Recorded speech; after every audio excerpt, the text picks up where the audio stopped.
3, 2, 1, let's go. Elle aime trop dire ça. Action.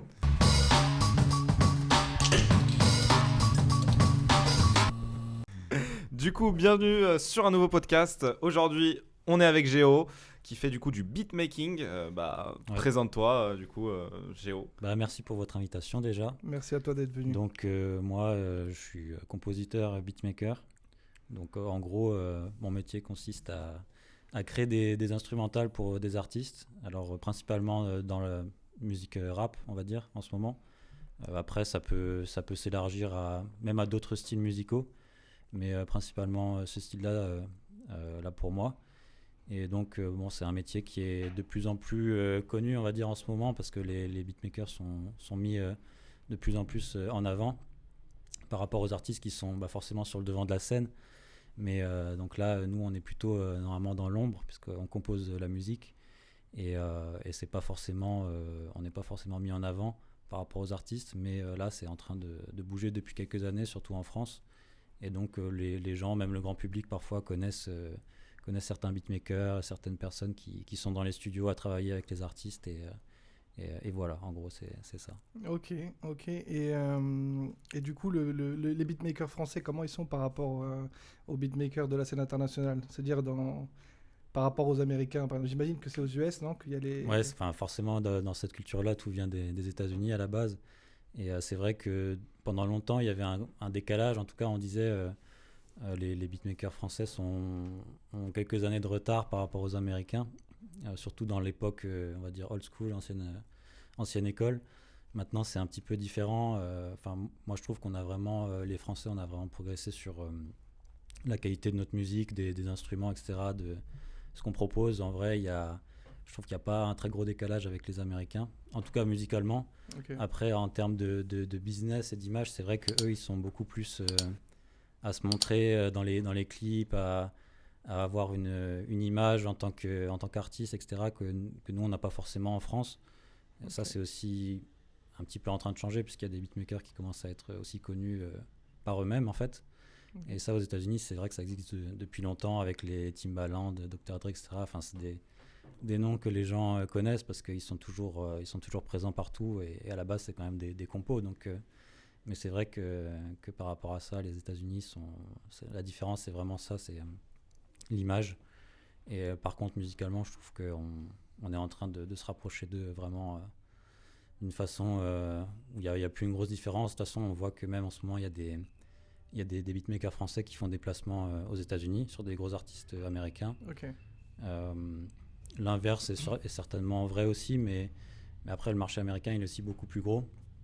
Il y a plus de revenus qui sont générés, etc. Donc, il y a aussi plus de compos, plus d'artistes, plus de choses à faire.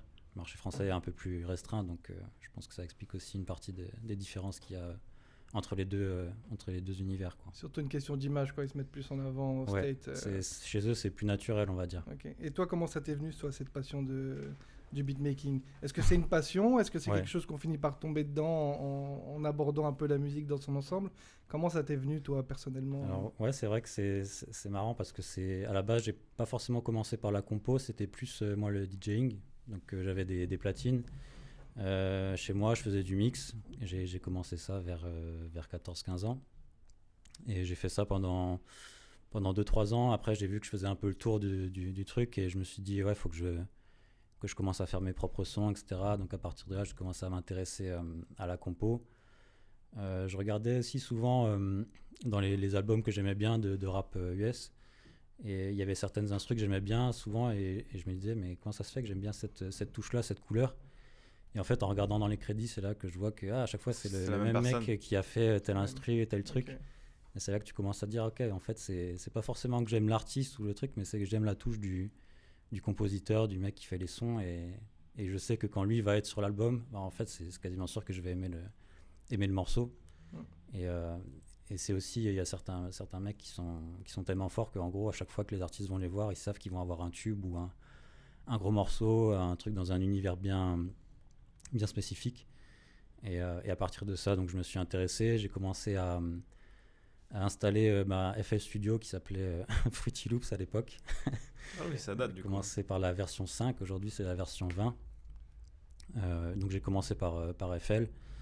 Je suis resté dessus parce qu'au final, j'ai pris mes repères. J'arrive bien à travailler avec ce logiciel-là. Bon, il y a d'autres logiciels. Il y a Ableton, il y a Cubase. Enfin, il y en a pas mal. Chacun prend celui où il se sent le plus à l'aise, en fait. Oups, des petites sirènes. Ouais, ça fait partie du... Et du coup, moi, sur FL, j'étais à l'aise. Donc, je suis parti sur ça. Et donc, voilà, en gros, j'ai commencé après à composer. Enfin, composer, c'est un bien grand mot, mais à tâtonner dans le logiciel pour commencer à créer les premières instrus. Mais à l'époque, moi, j'ai commencé en 2007 à faire des prods, donc ça fait déjà un paquet d'années. Ouais. Et à l'époque, il n'y avait pas de... Enfin, YouTube, ça commençait tout juste, il n'y avait pas de tuto, il n'y avait rien. Enfin, c'était vraiment... fallait se débrouiller, quoi. Et t'as encore ton premier son, le premier son que t'as Ouais. fait. Tu l'as encore? Vous l'entendrez pas, mais... Ah Sortira pas celui-là. Non, il sortira jamais, mais non, je l'ai encore, et ouais, je sens que la différence est monstrueuse, quoi. Enfin, Ouais. pas forcément, je connaissais rien, donc il y a tellement Et de... t'étais satisfait à fond à ce moment-là? Tu te sentais comment au moment où t'as composé? En fait, avant de commencer par FL, j'avais un autre logiciel qui s'appelait EJ. Et en fait, c'était un petit programme qui avait des boucles préfabriquées. D'accord. Et ça permettait en gros, ça permettait de composer, mais pas de faire vraiment sa propre sauce. C'était vraiment des boucles déjà faites. Et en gros, tu choisissais tes boucles, tu les glissais dans le logiciel pour créer un truc, une instru à partir de ça. Mais ça permet de bien comprendre comment ça marche sans savoir composer. Et avec ça, en fait, tu pouvais déjà sortir des MP3 dire ouais, j'ai fait ça, même si en gros, tu as juste empilé des boucles, mais ça permettait de Mais c'est comprendre. ta touche quand même. Et ouais, C'est comme un montage vidéo. après, Imagine, il y a plusieurs personnes qui ont les mêmes rushs. Bah, à la fin, le montage il sera différent. C'est Ouais, pas ça, c'est parce vrai. que les gens ont la même chose que. c'est vrai qu'on peut faire Et on cette peut, comparaison-là. Et dans ce sens-là, c'est vrai que ouais, même si tu prends que des boucles aujourd'hui et que tu fais une prod avec, il y a des gens qui vont juste empiler, il y en a qui vont mettre des effets, qui vont faire des cuts, tu peux les transformer tellement en profondeur que entre 2 ou 3 personnes, ça va sonner complètement différemment parce que chacun a sa touche. Et du coup, en fait, c'est vraiment avec ça que j'ai commencé à comprendre comment ça marchait.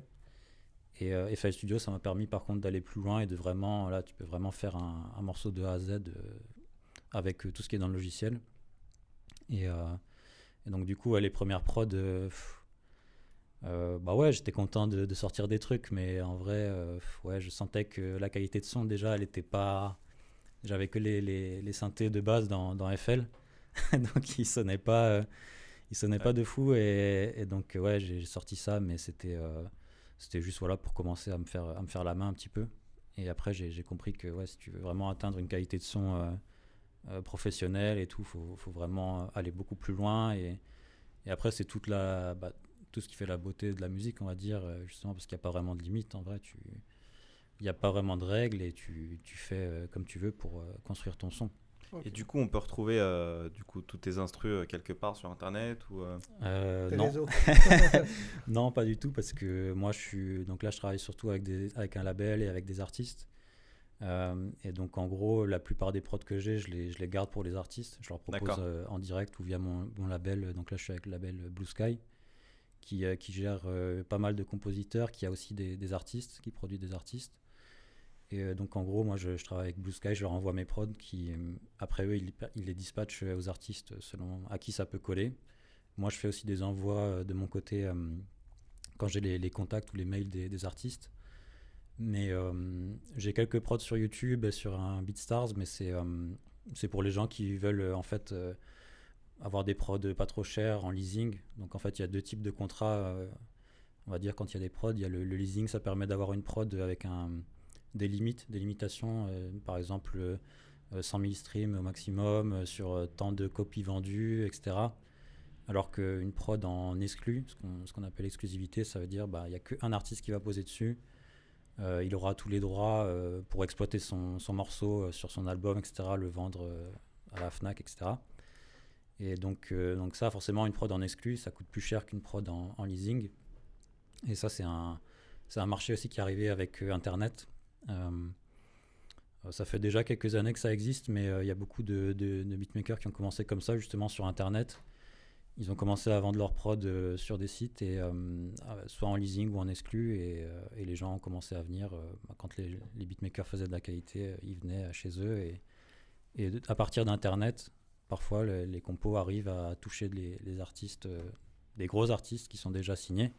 Parce que la plupart des gens qui vont acheter sur Internet, c'est plutôt des gens qui commencent ou qui ont besoin de prod voilà, pour se faire la main, pour faire des maquettes, etc. Ok, donc les artistes ont accès à une plateforme, je dirais, Oui, c'est dans ça. Enfin, laquelle il y a tout le tous monde. tes prods. Tout le monde Les prods de tout le monde, du coup. Du coup, ouais, il y a beaucoup de. Tous les beatmakers qui ne sont pas forcément en contact avec des gros artistes, eux, ce qu'ils font pour exister, c'est qu'ils vont sur Internet, ils vendent sur YouTube ou BeatStars. Ouais, voilà, YouTube, BeatStars. Ok.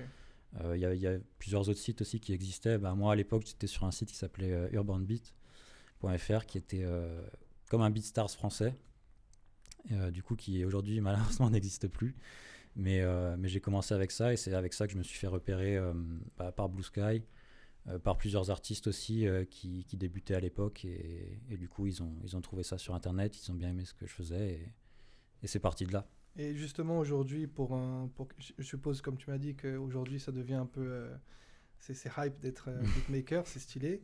Et j'imagine qu'il y a beaucoup de jeunes qui essayent de se mettre là-dedans. C'est quoi les qualités qu'il faut avoir pour devenir un bon beatmaker?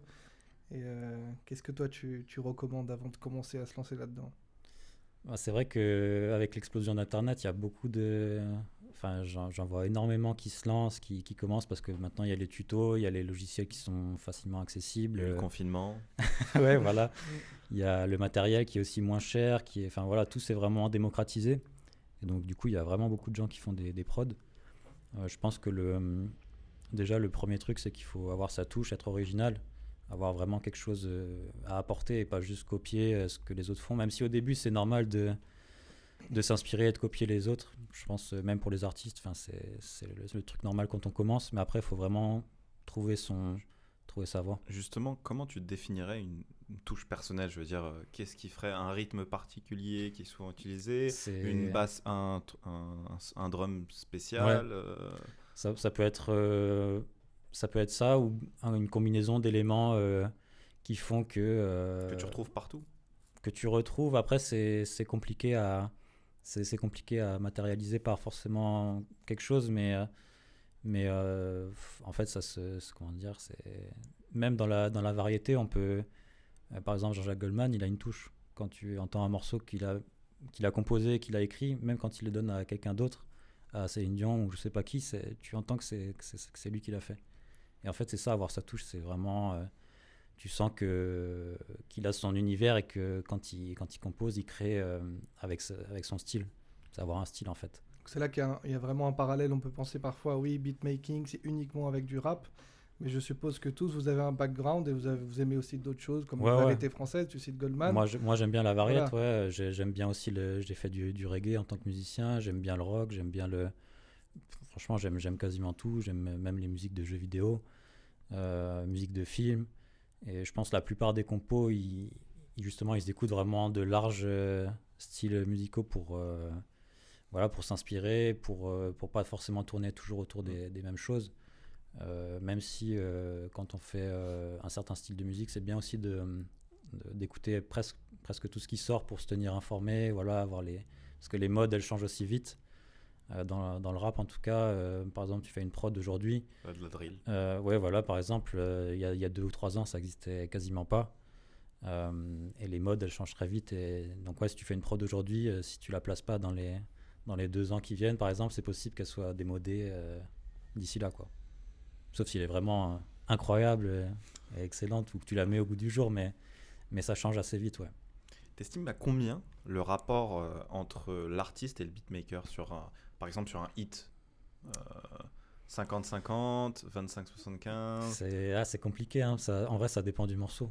Ça dépend du morceau parce qu'il y a des morceaux où tu peux avoir un texte faible, même qui veut rien dire, mais juste parce que ta musique, elle est vraiment accrocheuse, efficace, ça va marcher, ça va être un hit et en vrai, la musique va faire le gros du taf.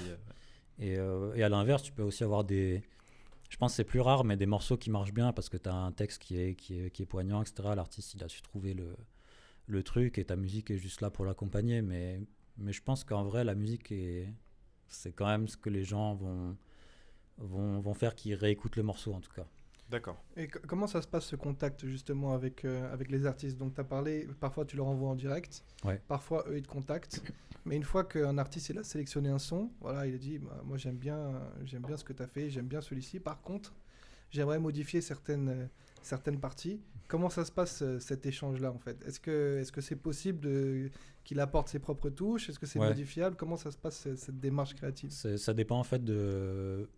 on va dire tu as deux façons de placer un morceau pour quelqu'un. C'est soit, en général, soit tu fais un envoi par mail ou via un label, via une maison de disques.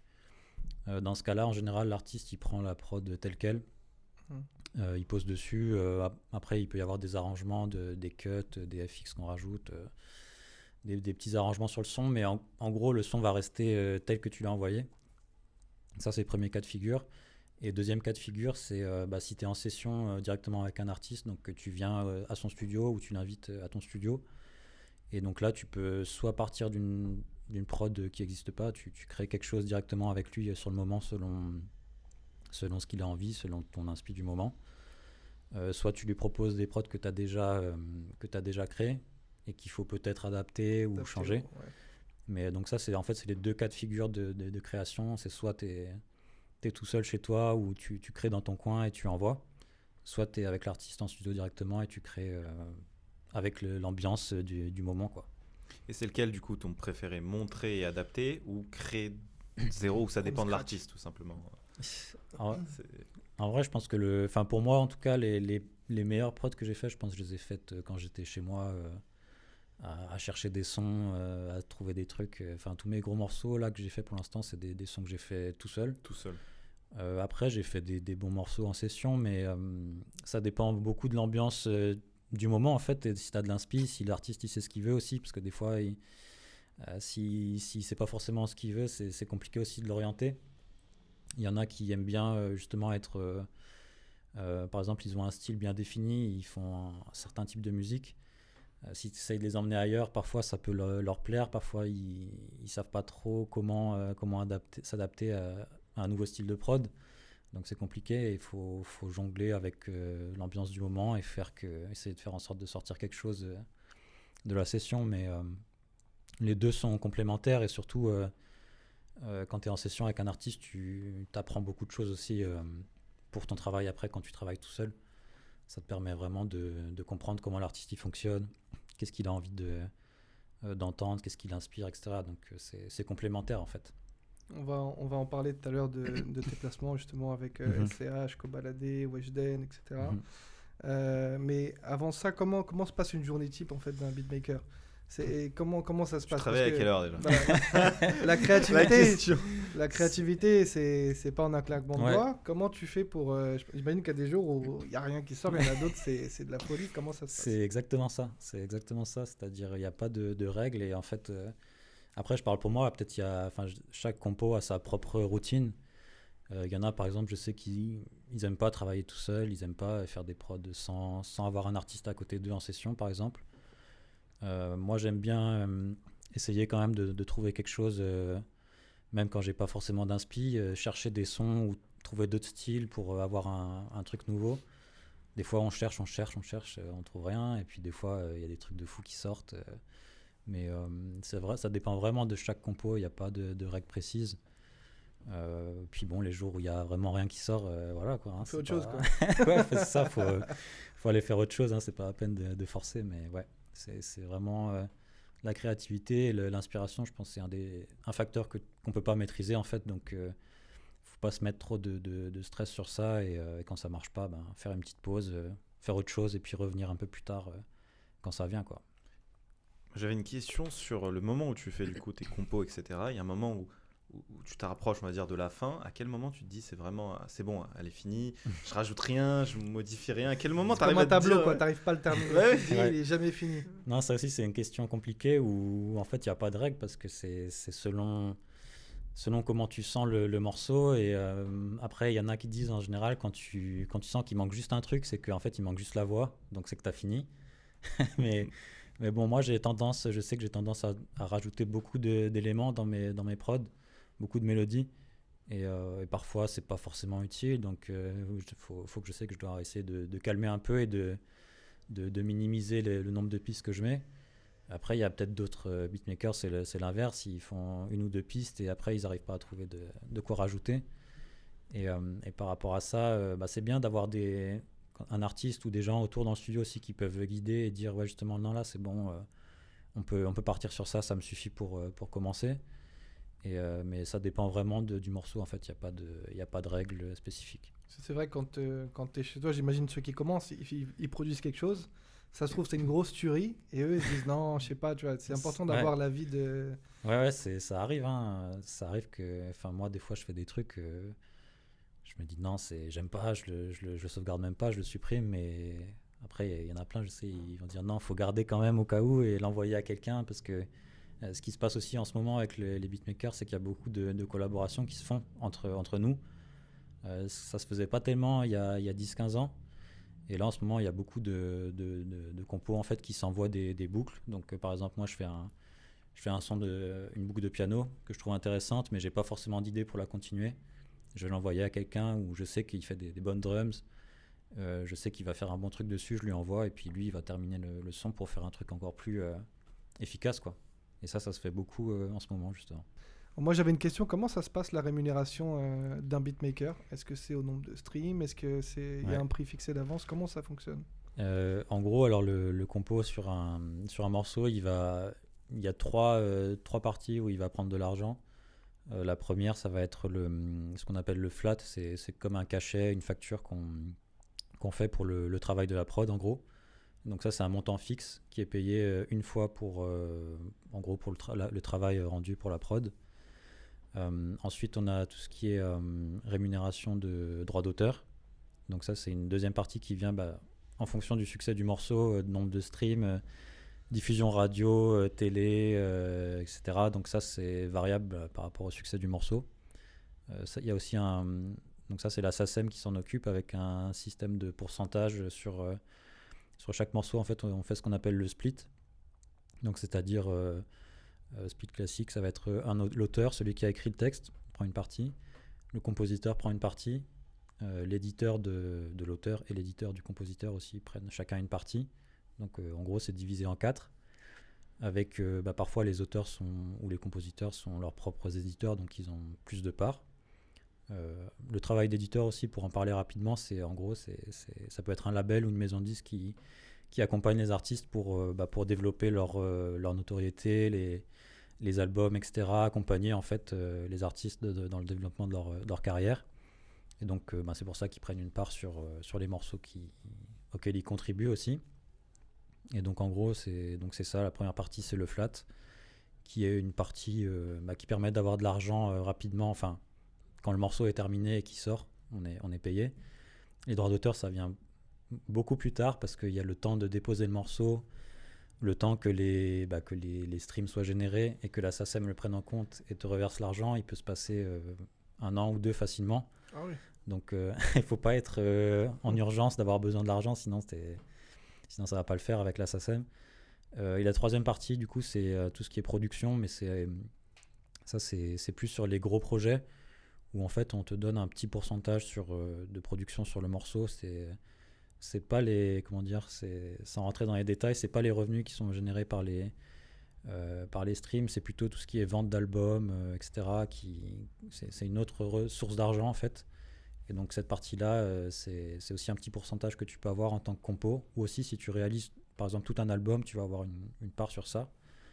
Et donc ça, c'est une partie qui arrive sur les gros projets, on va dire.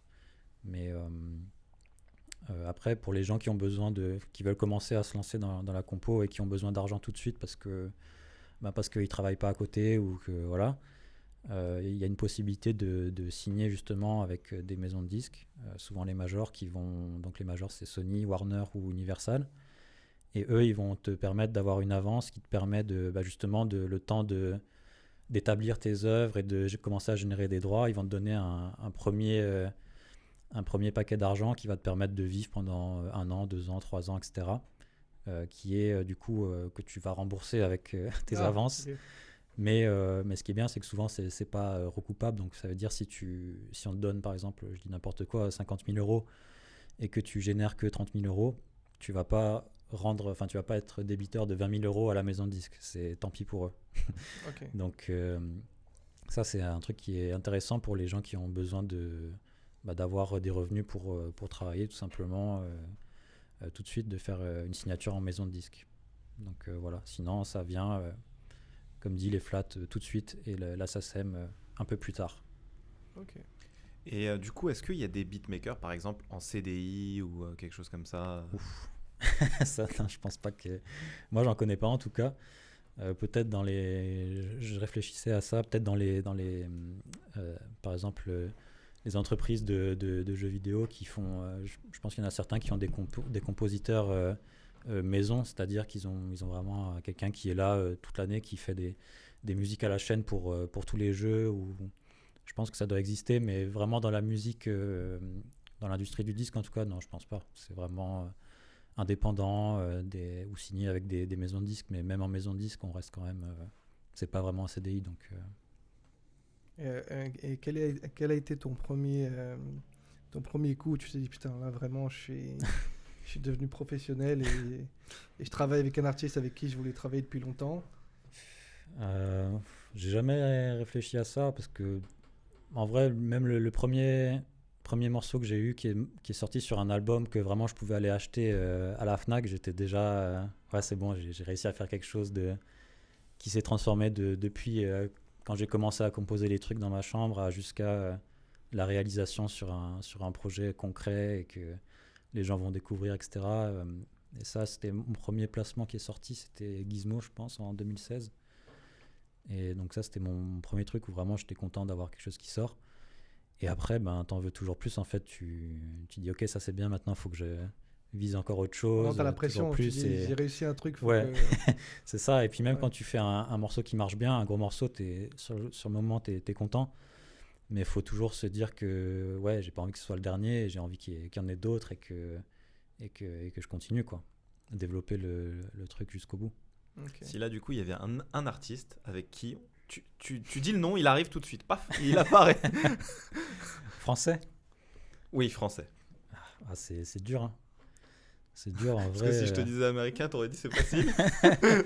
Non, ce serait encore plus difficile parce qu'en vrai, en ce moment, j'écoute plus de rap français que de rap américain.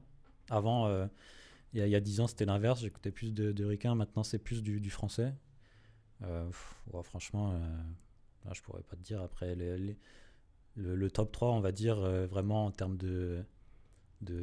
en ce moment, en tout cas, dans le rap français, je pense que c'est... Moi, je pense que c'est PNL, Nekfeu, Damso, je pense que c'est un bon top 3. Ok, du coup, le top 1, c'était PNL pour toi? Ah non, je dis pas forcément dans l'ordre, hein, mais... non, franchement, je sais pas. Ah bah, ils arrivent tous les trois, justement. Allez, ils sont là. Non, PNL, si vous... Non, je pense qu'ils sont... En fait, ils sont... Justement, ils ont chacun leur univers vraiment très identifié. Et je pense que c'est ça aussi qui fait que les gens, ils adhèrent. C'est que si tu veux écouter leur style, c'est eux que tu dois aller voir. Et c'est eux qui le font bien, c'est eux qui ont ramené le truc. Et c'est ça, c'est ce que je disais aussi par rapport à la touche en fait, d'un artiste. Parce que ça vaut pour les artistes et pour les compos. C'est qu'une fois que tu as trouvé ton son, il faut que tu persévères là-dedans et que tu construises autour de ça, quoi. C'est ça qui va faire que les gens ils vont venir vers toi. Et justement, tu as fait un placement avec SCH. Raconte-nous un peu comment ça s'est passé et comment tu as vécu cette expérience. Alors ça aurait pu être une expérience de fou en studio, mais pas du tout. En fait, ça s'est Nous, on a vu le film comme ça dans nos têtes, on s'est dit waouh. Ouais. Non, en fait, pas du tout. Ça s'est fait. Donc, du coup, j'ai fait 2 morceaux avec lui. J'ai fait Interlude sur l'album Rooftop qui est sorti en 2019, qui était. Ça s'est fait à distance via les labels. SCH a reçu la prod. Je crois que lui, il travaille depuis chez lui pour enregistrer. Ça veut dire qu'il a son propre studio où il règle ses voix. Voilà, il fait ses trucs de son côté qu'après il envoie aux ingés pour mixer. Et en fait, j'ai découvert le morceau. Alors ça, c'est aussi un truc, les gens souvent ils pensent que parce que tu es impliqué dans un morceau, tu connais forcément l'artiste ou tu as écouté même le morceau avant qu'il sorte. C'est pas tout le temps vrai. Et justement, quand tu travailles par mail ou à distance, ça arrive que tu découvres le morceau quand il sort, comme tout le monde. Et avec SCH, c'était le cas. Donc moi, j'ai découvert Interlude quand il est sorti. Et en fait, ce qui est drôle, c'est que donc avant que ça sorte, j'ai demandé à Ismaël, qui est mon contact chez Blue Sky, qui s'occupe de gérer les contacts aussi avec les artistes. Je lui ai demandé s'il avait des infos sur le morceau, est-ce que c'était sûr que ça allait sortir, machin, et il me dit il n'a pas pu entendre le morceau, il n'en sait pas plus, juste que ça s'appelle Interlude. Je me suis dit, bon, ouais, ok, ça se trouve, ça va être juste un truc où il parle il met une voix off, parce que dans Julius, l'album d'avant, il y avait une interlude où c'était juste une voix off avec un storytelling sur une prod, mais c'était pas vraiment un truc rappé. Donc je me suis dit, ouais, bon, ok, il a pris la prod pour faire un petit interlude tranquille. Bon, voilà.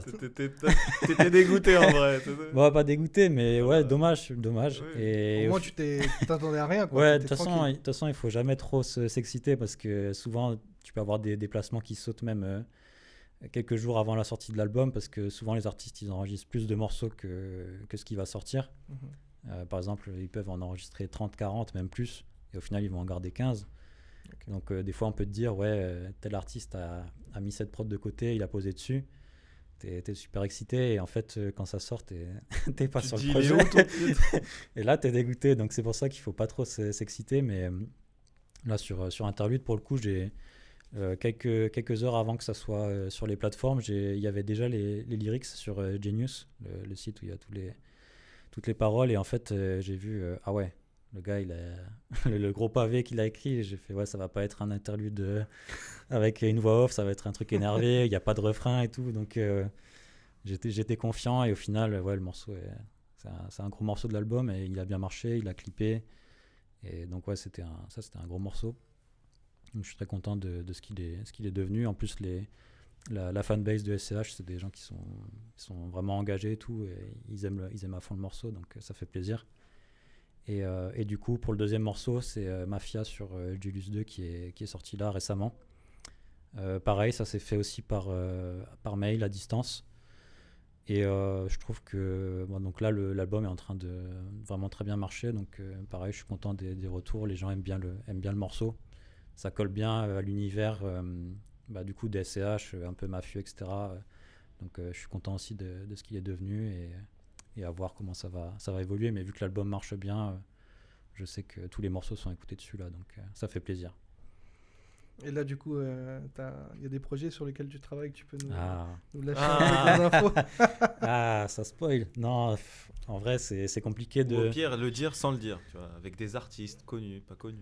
Bah, c'est sûr, ils travaillent sur des sons. Parce Oui, que c'est sûr. tu l'as dit Il y a qu'après, tu dois- énormément, en fait, il y a toujours énormément de sons où tu envoies. Tu sais qu'il y a des gens qui ont enregistré, il y a des choses qui sont faites, mais comme tu sais pas si ça va sortir, c'est dur de dire ouais, je vais être sur ce truc ou sur cet album parce qu'en vrai, t'es jamais sûr. Mais là, prochainement, j'ai un artiste rap où j'ai un morceau où c'est quasi sûr que ça va sortir, un Marseillais qui va sortir cette année, je pense. Il y a 3 lettres?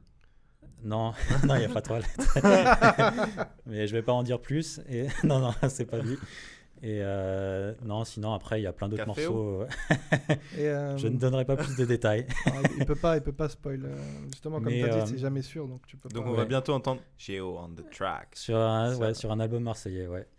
Et pour le coup, ouais, sinon il y a plein d'autres artistes aussi où il y a des choses dans les tuyaux, mais ouais, voilà, on attend d'être sûr que ça sorte parce qu'il y a des morceaux qui sautent et donc voilà, c'est pas trop s'exciter, quoi. Et justement, on en parlait tout à l'heure du petit Geo on the track Ouais. au début. Donc tu m'as dit que c'était le tag. Ouais, c'est ça. Il y a certains sons où il y en a, des fois il n'y en a pas. Est-ce que ça fait partie de l'accord avec l'artiste ou comment ça se passe? Quand Quand on tu le t'achète mets, le son tout simplement en exclusif, etc., Mhm. est-ce qu'on peut te demander de le retirer? Est-ce qu'on t'a Oh, déjà pff. demandé de le retirer? On me l'a demandé, je me souviens pas qu'on me l'ait demandé, mais on peut te le demander si par exemple quand il y a des collabs entre plusieurs compos, qu'on ait 4 compos sur le morceau, si t'as Mhm. les 4 tags qui arrivent, Ouais. ça fait un peu ouais, tu vois, t'as déjà 15 secondes où il y a que des tags, c'est un peu lourd. Donc quand c'est ça, ouais, en général ils demandent de les enlever. Sinon, quand tu es seul sur le morceau, non, en vrai, tu peux le laisser, mais ça dépend de la DA du projet. Si vraiment ça gêne, tu peux le supprimer, même si c'est un peu dommage parce que ça, pour les compos, ça fait un truc en plus pour que les gens sachent que voilà, c'est toi qui as fait le morceau. Même si je sais pas si le grand public il prête attention à ces détails-là, mais en tout cas, je sais que les compos entre nous, Vous savez. Voilà, dès qu'on entend un morceau, on écoute et on sait ok, c'est lui qui a fait. L'enfoiré, direct. Voilà.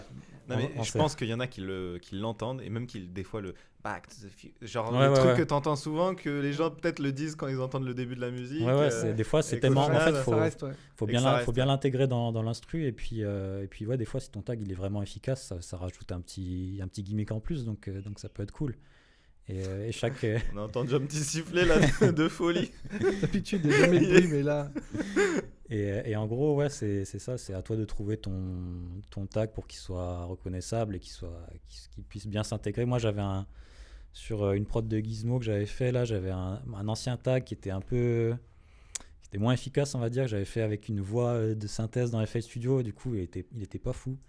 Et là celui que j'ai maintenant par contre j'ai fait sur un site en fait où tu as des artistes, des comédiens avec différentes voix, des voix de filles, des voix d'enfants, Ah ouais. et tu lui dis ce qu'il doit dire, le mec, avec telle intonation, tels effets, et il t'envoie un truc, une piste en wave. Le de premier, ton tu truc. l'avais fait toi-même avec ta voix Ouais. et t'avais. C'était pas ma voix, c'était une voix de synthèse en fait, Ok. comme un robot. T'avais autotune dessus, t'avais. Ouais. Mais c'était un peu trop synthétique, alors que là c'est un vrai mec aux États-Unis qui m'a Ok. fait le truc, et du coup ça sonne beaucoup mieux. Sur le son de Kobalade, Koba Alade, il y a 3 tags. il y a 3 tags. Ouais, parce qu'il y a D'accord. 3 compos dessus. Mais on a écouté tout à l'heure, on a entendu le Geo on the track. Ouais. Mais ouais, on y pense, hein, franchement. Moi, j'y pense quand Bah, tu tu chantes la penses à chanson, quoi tu le chantes aussi, le tag. Ah bah tant mieux. Ah oui, non, c'est que il t'est rentré dans la tête alors. Ah ouais. Mais ouais, c'est Non, important, il est bien quoi. le Geo on the track. Et est, justement, si on veut te suivre sur les réseaux sociaux, Instagram principalement. C'est là Geo où- on the track. Voilà, tout à fait. C'est là Geo où j'ai. underscore on. Ouais. C'est là où Underscore j'ai track. toutes mes actus en général, c'est plutôt Instagram. Après, pareil, s'il y a des artistes qui veulent me contacter, parce que je travaille avec des gros artistes, mais ça m'arrive aussi de faire ce qu'on appelle les artistes en développement, c'est-à-dire qui commencent ou qui ont des petites structures et qui veulent commencer dans l'industrie. Moi, ça me dérange pas de travailler avec eux, donc à voir selon les projets. Donc ils peuvent me contacter sur Instagram ou via Blue Sky aussi. Donc voilà, je suis ouvert à toute opportunité en termes de musique, et même si on n'en a pas parlé, mais les musiques de ce qu'on appelle la synchro. Donc ça c'est plus créer des musiques pour des publicités, des marques. Ah, c'est D'accord. intéressant, ça. Donc ça c'est aussi un truc qui est en train de se développer un peu pour moi. Blue Sky est aussi en train de développer une partie sur ça. On a des placements qui arrivent par rapport à ça. Moi, j'ai fait un son pour une OP League of Legends Riot en oui, début d'accord. d'année. Ah ouais, c'est intéressant ça. Et du coup, je considère que c'est de la synchro, puisque c'est pas vraiment c'est un morceau rappé avec des influenceurs de chaque jeu de Riot. Mais du coup, je considère que c'est plutôt de la synchro. Et donc ça, c'est aussi un marché qui peut être intéressant pour les compos, quoi. On me dit à l'antenne que l'artiste Hotel Paradisio serait intéressé de travailler avec toi. Ah bon, déjà? Ah, à l'antenne. Le mec t'a sorti On m'a ça juste- des années 80. On m'a mec. juste, On me dit à on m'a l'oreillette. juste envoyé un message. Tan qui est juste là en train de changer les T'as caméras. encore Moi. régie. Bah, Et c'est du bon, coup, hein. c'est qui Hotel Paradisio? Je connais pas, hein, j'avoue. Mais faut envoyer les DM et Mec, il a placé son. envoyer les liens YouTube, et on va voir ce qu'on peut faire, hein. D'ailleurs, on mettra les réseaux sociaux de Geo on the track dans la description de la vidéo. Merci. Et, c'est un artiste. Si vous voyez ce lien, venez au podcast, contactez-nous également. Ok, ouais, je pense qu'on a. Ouais, je pense qu'on a fait le tour sur l'industrie, sur tout ce qui Ok. tout ce qui a fait. Mais le c'était super beatmaking, intéressant mais le c'est fait vrai. aussi que Franchement, on a voilà, appris beaucoup de choses aussi. déjà on a appris énormément de choses, mais aussi le fait qu'un beatmaker il bosse aussi sur des pubs, sur des jeux vidéo. Tu vois, le mec il se dit peut-être j'aime pas le rap, je vais pas aller là-dedans, mais pas du tout. Tu C'est peux vrai aller, la Qu'on met le panoplie, mot elle est énorme. beatmaker Mm. dans ce principe de rap parce qu'il C'est- y a le ouais. mot beat en fait. En fait, c'est.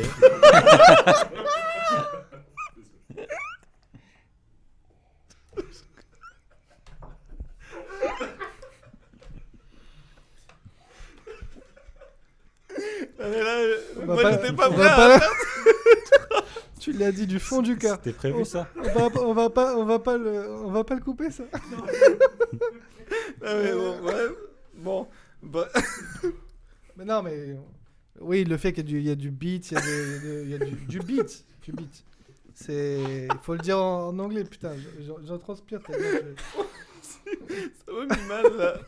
B-E-A-T. Je pense que c'était. On va s'arrêter sur ça. Non, mais en tout cas, c'était super cool. On en a appris énormément. Je pense que les gens qui regarderont cette vidéo également, on connaissait déjà certains trucs, mais pour la plupart, on l'a découvert avec toi. Et je pense que quelqu'un qui veut se lancer dans le beatmaking, qui se lance. Hein. Qui se lance et qui regarde cette vidéo surtout, et qui mette un pouce, un petit like. Et qui suivent Géo on the et track. qui suit Géo on the track surtout. Bien sûr. Suivez-le, il poste ses sons sur son Instagram. Ouais, ça m'a désorienté ton placement. En tout cas, merci Géo, franchement c'était un plaisir de te recevoir ici, on en a appris énormément, on a kiffé.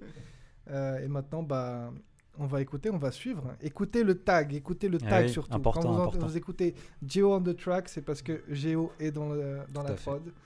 Donc en tout cas, merci beaucoup. Merci à vous. C'était un plaisir. Et on finit avec ces petites sirènes. Ciao, Magnifique. ciao, Ciao. Thank you.